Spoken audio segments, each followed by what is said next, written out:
अस्सलामुअलैकुम। आज हम आए हैं जी न्यू टॉपिक के साथ। हमारा आज का टॉपिक है फाउंडेशंस ऑफ क्लिनिकल साइकोलॉजी। ठीक है, तो साइकोलॉजी का हम इंशाल्लाह जल्द एक कोर्स भी करवा रहे हैं। तो ये उसी कोर्स की पहली वीडियो है जो कि आप तक जो है वो यूट्यूब के थ्रू पहुंच रही है। ठीक है, और अगर आप हमारे लाइव कोर्सेज ज्वाइन करना चाहते हैं तो वीडियो के दौरान वीडियो के अंदर जो है वो भी कॉन्टैक्ट मेंशन और डिस्क्रिप्शन में भी कॉन्टैक्ट नंबर गिवन है, तो आप उस नंबर पर व्हाट्सएप कर सकते हैं और आपको हम लाइव कोर्सेज में ऐड कर देंगे।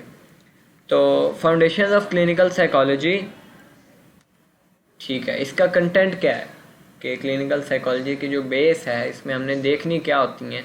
5 मेन चीज़ें हैं जो इसमें हम देखते हैं। सबसे पहला तो इसका इंट्रोडक्शन क्लिनिकल साइकोलॉजी का, सेकंड इसका historical overview, third current issues, इस वक्त क्या इश्यूज चल रहे हैं क्लिनिकल साइकोलॉजी के, चौथा के रिसर्च मेथड, ठीक है, वो किस तरह होता है क्लिनिकल साइकोलॉजी में, और पांचवा और लास्ट है जी डायग्नोसिस और क्लासिफिकेशन साइकोलॉजिकल प्रॉब्लम्स की। तो पहला टॉपिक है हमारा जी क्लिनिकल साइकोलॉजी, इसका इंट्रोडक्शन। तो उसके इंट्रोडक्शन में हमने 4 चीज़ें देखनी है जी, 5 बल्कि। पहला तो ये है कि क्या ऐसी चीज़ है जो क्लिनिकल साइकोलॉजी को बाकी जो अदर मेंटल हेल्थ प्रोफेशंस हैं उनसे डिफ़र करती है, उनसे डिस्टिंग्विश करती है। दूसरी चीज़ कि किस तरह एक क्लिनिकल साइकोलॉजिस्ट जो है वो रिसर्च करता है और फिर प्रैक्टिस करता है, क्लिनिकल वर्क करता है।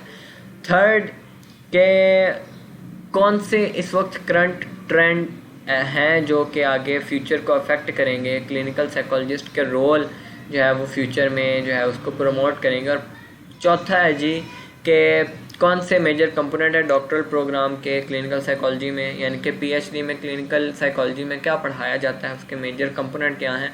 और पांचवा है जी जनरल क्वालिफिकेशंस क्या होनी चाहिए जी ग्रेजुएट स्टडी के लिए क्लिनिकल साइकोलॉजी के अंदर। तो क्लिनिकल साइकोलॉजी की डेफिनेशन और ये होती क्या है वो देखते हैं जी कि ये फील्ड जो है क्लिनिकल साइकोलॉजी की, ये क्या करती है, integrate science, theory and practice to understand, predict and alleviate maladjustments, disability and discomfort, as well as to promote human adaptation, adjustment and personal development. Clinical psychology focuses on the intellectual, emotional, biological, psychological, social and behavioral aspects of human functioning across the lifespan in varying cultures and at all socio-economic levels. तो क्या समझे आप इस definition से कि एक ऐसी field है जिसमें हम जी समझते हैं, प्रिडिक्ट करते हैं और बॉडी की जो माल एडजस्टमेंट हैं, डिसेबिलिटीज़ हैं, डिस्कम्फर्ट है वो निकालते हैं और ह्यूमन अडेप्टेशन को प्रमोट करते हैं, पर्सनैलिटी को ग्रूम करते हैं, एडजस्टमेंट किस तरह करनी है सोसाइटी में, ये सब चीज़ें हम क्लिनिकल साइकोलॉजी में देखते हैं। ठीक है, और उसके अलावा क्लिनिकल साइकोलॉजी में हमारा फोकस इंटेलेक्चुअल भी होता है, इमोशनल भी, बायोलॉजिकल भी, साइकोलॉजिकल भी, सोशल भी और बिहेवियरल एस्पेक्ट भी। ठीक है, और अब हम आते हैं जी नेक्स्ट, डिफ़र कैसे करता है जी। अब जैसे एक फील्ड है साइकेट्रिस्ट, आपने देखा होगा मार्केट में बहुत सारे बैठे हैं, काउंसलिंग साइकोलॉजिस्ट बहुत सारे बैठे हैं। तो अब इसी तरह और भी बहुत सारे हैं मेंटल हेल्थ प्रोफेशन, मेजर ये 2 हैं, साइकेट्रिस्ट, काउंसलिंग साइकोलॉजिस्ट। ठीक है, तो अब क्लिनिकल साइकोलॉजी में और साइकेट्री में और काउंसलिंग साइकेट्री में इनमें डिफरेंस क्या है। तो 1 बाय 1 हम देखेंगे कि साइकेट्रिस्ट जो जनरल होते हैं वो क्या होते हैं, काउंसलिंग साइकोलॉजिस्ट कौन होते हैं और क्लिनिकल साइकोलॉजी क्या चीज़ होती है। तो साइकेट्रिस्ट देखते हैं जी। साइकेट्रिस्ट एक ऐसा मेडिकल फिजिशियन है जो कि स्पेशलाइजेशन करता है डायग्नोसिस में, ट्रीटमेंट और प्रिवेंशन, किसके लिए, मेंटल इलनेस के लिए। ठीक है, और ये दोनों एस्पेक्ट्स को देखता है ह्यूमन बॉडी के, यानी फिजिकल भी मेंटल भी। और साइकेट्रिस्ट जो है इसने अपनी मेडिकल स्कूल की डिग्री पहले कंप्लीट की होती है, एमडी या डीओ, और उसके बाद फिर 4 या 5 साल की उसकी ट्रेनिंग होती है साइकेट्री में। ठीक है, क्योंकि ये करने के बाद फिर साइकेट्रिस्ट जो है वो इस काबिल होता है कि वो हर तरह के मेडिकल लेबॉर्ट्री और साइकोलॉजिकल टेस्ट जो हैं वो कर सके, इंटरव्यूज़ के साथ, डिस्कशन के साथ। ठीक है, पेशेंट्स को जो है वो डायग्नोस करे, फिर ट्रीट करे और फिर उनको जो है वो मेंटल इलनेस से प्रिवेंट करे। ठीक है, their education and years of clinical training and experience equip them to understand the complex relationship between emotional and other medical illnesses, to evaluate medical and psychological data, to make a diagnosis, and to work with a patient to develop a treatment plan. ये तो थे जी psychiatrist. अब बात है जी counselling psychologist पे कि ये क्या होते हैं। इनका काम होता है जी बस बातों से ठीक करना मरीज़ को, यानी कि आपको 10, 15, 20, 30 मिनट का सेशन देते हैं, 10 से 15 सेशन करते हैं और मरीज़ को जो है वो इमोशनली स्ट्रॉन्ग करते हैं। ठीक है, उनका जो माइंड सेटअप है, ठीक माइंड सेट है वो स्ट्रॉन्ग करते हैं, उनका माइंड सेट बेहतर करते हैं। ठीक है, यानी कि ये जस्ट इसमें हम फिज़िकल नहीं देखेंगे। ठीक है, काउंसलिंग साइकोलॉजिस्ट जस्ट मरीज़ को जो है उसने तसल्ली देनी होती है, मरीज़ को जस्ट उसने बातों से ठीक करना है, सेशन से ठीक करना है। ठीक है, the activities of counselling psychologist overlap with those of clinical psychologist. Traditional counselling psychologist work with normal or moderately maladjusted individuals. Their work may involve group counseling or counseling with individual. Their principal method of assessment is usually the interview, but counseling psychologists also do testing. Test किस तरह के assessment, उसकी abilities का, personality का, interest का, vocational aptitude का। Historically जो ये प्रोफेशन थे, ठीक है, ये एजुकेशनल, ऑक्यूपेशनल और ऑक्यूपेशनल काउंसलिंग जो है वो कंडक्ट करवाते थे, often from a person centred और ह्यूमनिस्टिक ओरिएंटेशन। अब जो दौर चल रहा है इसमें क्या है कि ये बहुत ज़्यादा जो है ना ये वाइड रेंज हो गया है थियोरेटिकल ओरिएंटेशंस के साथ। ठीक है, and treating clients across the life span. अब बातें हैं जी क्लिनिकल साइकोलॉजी पे। पीछे हमने दोनों देख लिए, काउंसलिंग साइकोलॉजिस्ट भी, साइकेट्रिस्ट भी। तो इन दोनों के बाद अब हम आते हैं जी अपने मेन टॉपिक पे, क्लिनिकल साइकोलॉजी पे। क्लिनिकल साइकोलॉजी जो है एज अ फील्ड, इसको बहुत मुश्किल है डिफ़ाइन करना एक प्रिसाइज वे में।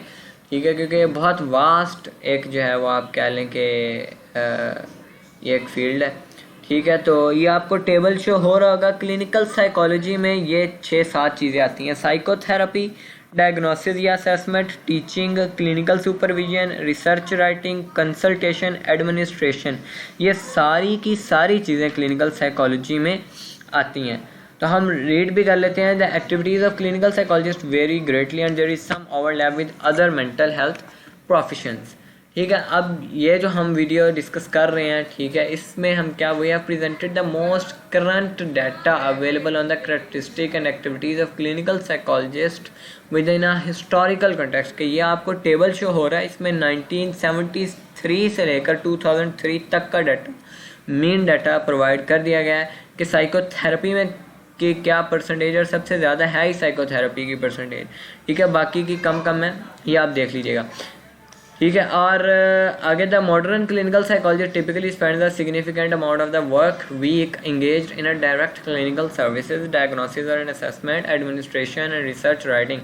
Teaching, supervision and consultation also are important roles. Clinical psychologists are employed in a wide range of settings, especially private practices, universities and medical centers.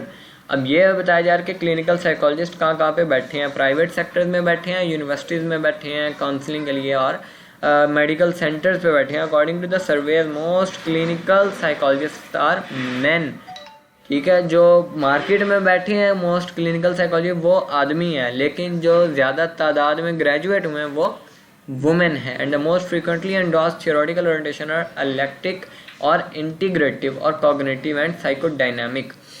Above all, the field of clinical psychology is strongly committed to the research tradition with an emphasis on evidence-based approach to the assessment, prevention and intervention. The chapter includes with an overview of training in clinical psychology.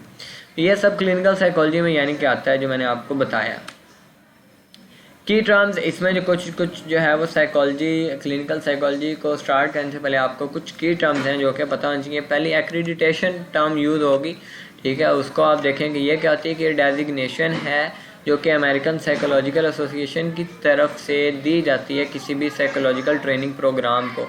ठीक है, जो कि अपने standards पे पूरा करता है। फिर आगे क्लिनिकल प्रैक्टिकम है जी, a training experience design to the build specific clinical skills. ठीक है, फॉर एग्जांपल कोई असेसमेंट में अच्छा है तो उसको वो क्लिनिकल लाइसेंस दे दिया जाएगा, एक्सपीरियंस, ट्रेनिंग एक्सपीरियंस। कोई साइकोथेरेपी में अच्छा है तो उसको वो दे दिया जाएगा, ठीक है। Often a practicum combines academic content और theory with a practical experience. फिर थर्ड टर्म यूज होती है क्लिनिकल साइकोलॉजिस्ट, अ मेंबर, ठीक है, of a profession devoted to understanding and treating individuals affected by a variety of emotional, behavioral, or cognitive difficulties. Clinical psychologists may be involved in numerous activities including उसमें psychotherapy, assessment or diagnosis, teaching, supervision, research, consultation and administration. ये सारी चीज़ें होती हैं clinical psychologist जो करते हैं। ये पीछे टेबल में भी मैंने आपको बताया, ठीक है। अब आते हैं जी नेक्स्ट टर्म पे जी, क्लिनिकल साइंस मॉडल की एक टर्म यूज़ होगी। अब ये कहती है कि it is a training model that emphasises empirically supported approaches to assessment, prevention and clinical intervention. This model arose from concern that clinical psychology was not firmly grounded in science. फिर ये अगली term है clinical social workers, ठीक है। ये नाम से पता चल रहा है जी, 2 ईयर की डिग्री है, मास्टर डिग्री। आगे काउंसलिंग साइकोलॉजिस्ट है, ये हमने देख लिया है। बिहेवियर थेरेपी क्या होती है कि ये इसमें जो है ना हमने अब बिहेवियर पे ऑब्जर्व करना होता है, ठीक है, और बहुत ब्रीफ सी होती है। फिर बिहेवियरल असेसमेंट भी सेम वही है, उसमें थेरेपी करनी होती है, इसमें हमने उसको असेस करना होता है। ब्रीफ थेरेपी या टाइम इफेक्टिव थेरेपी, इसमें जो है ना 15 से या इससे भी कम सेशन दिए जाते हैं, यानी कि मिनट के सेशन दिए जाते हैं पेशेंट को, और उसको जो है ना वो टीच किया जाता है, उसको सिखाया जाता है कि आपने कैसे अडेप्ट करना है, कैसे आपने पर्सनालिटी को ग्रूम करना है, कैसे आपने डिज़ीज़ में सर्वाइव करना है, ठीक है। ये सारे टर्म्स, और बाकी ये सारे टर्म्स है बहुत ज़्यादा, तो इनको हम वीडियो में डिस्कस करेंगे तो बहुत ज़्यादा लंबी वीडियो हो जाएगी। ये सब डिटेल्ड हमारा कोर्स ज्वाइन करने के लिए आपको हमारे लाइव कोर्स ज्वाइन करना पड़ेगा जो कि पेड कोर्स है। इस तरह की यूट्यूब पे लंबी लंबी वीडियोस अपलोड करने से जो है वो आप पूरी देखते भी नहीं हैं, घंटे 2 घंटे की वीडियोस बनती हैं और वो हमारे लिए भी अपलोड करना मुश्किल होता है। इसलिए लाइव कोर्सेज में ये सारे हम पॉइंट्स बताते हैं जी कि रिसर्च मेथड क्या हैं, डायग्नोसिस क्लासिफिकेशन क्या है, रिसर्च मेथड, ठीक है, हिस्टोरिकल ओवरव्यू क्या था और इस वक्त करंट इश्यूज़ क्या चल रहे हैं, ठीक है। और फिर आगे हम क्लिनिकल असेसमेंट भी देखेंगे लाइव कोर्स में हमारे। तो ये सब जाने के लिए हमारे जो है वो अभी जो हमारा कॉन्टैक्ट नंबर आपके पास शो हो रहा है वीडियो में, उस पर आप व्हाट्सएप करें और जल्द से जल्द अपने आप को रजिस्टर करवाएं। लास्ट डेट जो रजिस्ट्रेशन की है वो 24 जुलाई है। जज़ाकल्लाह खैर, दुआ में याद रखिएगा।